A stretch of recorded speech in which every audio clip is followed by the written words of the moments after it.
ఈయన ఇంట్లో ఉండంగా అంటే వెతకపోయిన తిక్క కాలికి తగిందని ఒక సామెత, అంటే కలిసి వచ్చే రోజు వస్తే నడిచి వచ్చే కొడుకు పుడతాడని ఇంకో సామెత.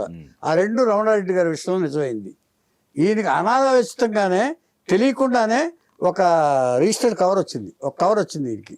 దాంట్లో అగ్రిమెంట్, సర్వోదయ ఫిల్మ్స్ మీరు మా చిత్రంలో యాక్ట్ చేస్తున్నారు, అంచేత మేము కొత్త నటీనటులతో సినిమా తీస్తున్నాము, అంచేత మీరు యాక్ట్ చేస్తున్నారు కాబట్టి మీకు నెలకి 750 రూపాయలు, మంత్లీ మెయింటెనెన్స్ 200 రూపాయలు, అంతే 100 రూపాయలు అడ్వాన్స్ పంపిస్తున్నాం అని చెప్పేసి ఒక కవర్ వచ్చింది. టి రమణారెడ్డి అని ఉంది నటీనటుల్లో మొత్తం లిస్టులో. మానవతి అనే సినిమా, సర్వోదయ ఆర్టిస్ట్ ఏదో ఉంది.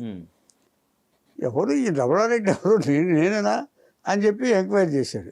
ఎంక్వైరీ చేస్తే ఈయనే. ఆ కవర్ వచ్చేటప్పటికి వచ్చింది, మానవతి బుక్ అయ్యాడు. కానీ అదే సమయంలో దీక్ష అనే సినిమా కేఎస్ ప్రకాశ్రావు గారు తీస్తున్నారు. కేఎస్ ప్రకాశ్రావు గారు కూడా పరిచయం, దీక్షలో బుక్ అయ్యాడు ఆయన ఈయన చూసి. ఆ తర్వాత ఇంకో సినిమాలో బుక్ చేయడు, మూడో సినిమా.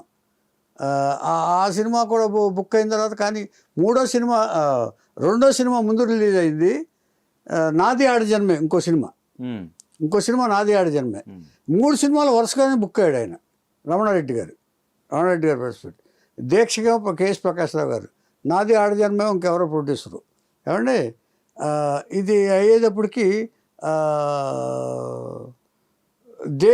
మానవతి ముందు రిలీజ్ కాల, దీక్ష రిలీజ్ అయింది ఫస్ట్.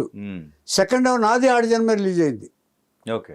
మానవతి తర్వాత రిలీజ్ అయింది, శంకర్రెడ్డి గారు మానవతి మూడో సినిమాగా రిలీజ్ అయింది. ఇక అక్కడి నుంచి ఆయన ప్రయాణం ఆగల. వరుసగా ఆయన పెర్ఫార్మెన్స్కి విపరీతమైన పేర్లు వచ్చింది. ఈయన ఆ తర్వాత సారథి స్టూడియోస్లో